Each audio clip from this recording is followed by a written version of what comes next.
Hello friends and welcome to Kommus Kitchen. Today we will learn a simple breakfast dish from South India called Upma. It is made by boiling semolina in water along with a few spices. It's a very simple dish and it is one of the most common dish which you can find in South India.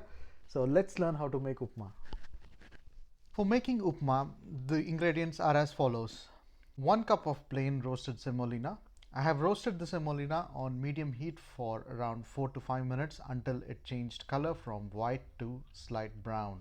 1 medium-sized onion cut into thin slices. 1 teaspoon of freshly cut ginger, some curry leaves, 2 sliced green chilies, half a teaspoon of mustard seeds, 1 teaspoon of urad dal or black gram, half a teaspoon of cumin seeds, a few cashews, some salt, some turmeric powder. Now we're going to use turmeric powder very sparingly. We just need the color and it is again optional. Some asafoetida or hing powder. This is available in any of the Indian stores. Some ghee or vegetable oil to make upma. I like to use ghee. For 1 cup of semolina, we'll be using 2 cups of water. That's the ratio. And we will also squeeze some lemon at the last just to give that tangy taste. Now that we have seen the ingredients, let's get started and make the upma. Alright, now let's learn how to make upma. We will take a deep pan. I'm adding a nice decent scoop of ghee and let it melt. Let's reduce the heat and put it on sim. Okay, this is nice and hot. Now let's start with the tempering. We'll use around half a teaspoon of the mustard seeds and let it splutter. And we'll put some cumin, around half a teaspoon, some ginger, some curry leaves and the chilies. Into this I'm going to add some cashews as well and some hing powder. I can already smell the aroma from hing. Now let's stir this up until the cashews brown a bit. To this I'm going to add a pinch of turmeric. Now I'll add some urad dal and let it brown. Alright, even the urad dal has browned. Now it's time for the onions to go in.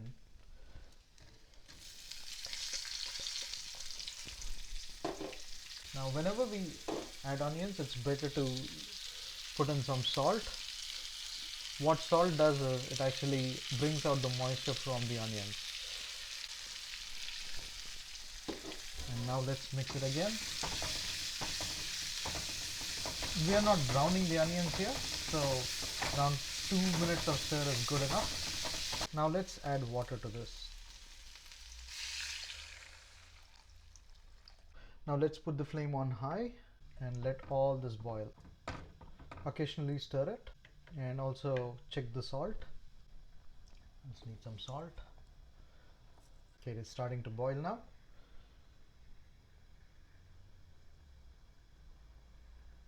Now semolina tends to become lumps as soon as it comes in contact with water.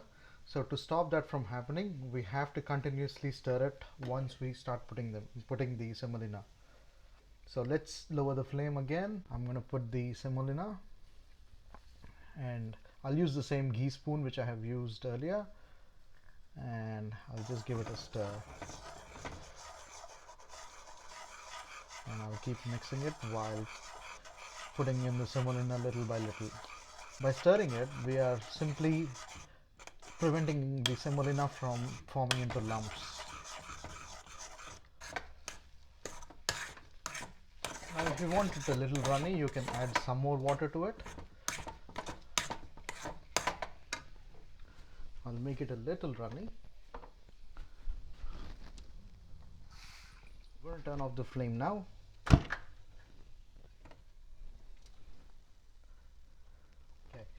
And that's it. This is upma, my friends. Now let me just quickly taste it.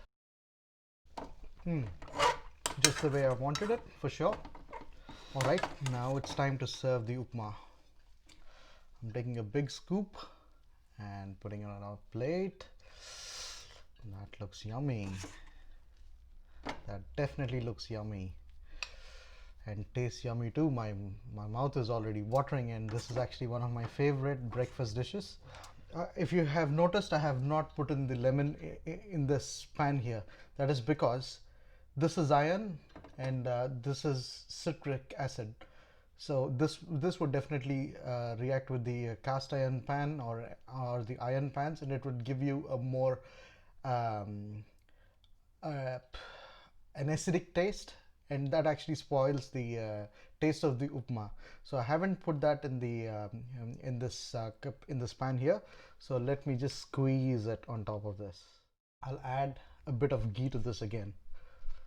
A bit, not much. It's again optional, but since I like upma and ghee, let me just put that.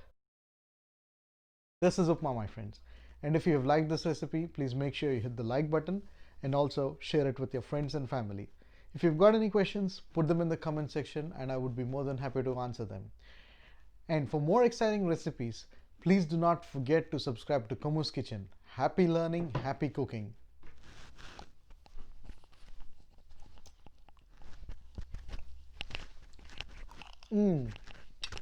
This is nice.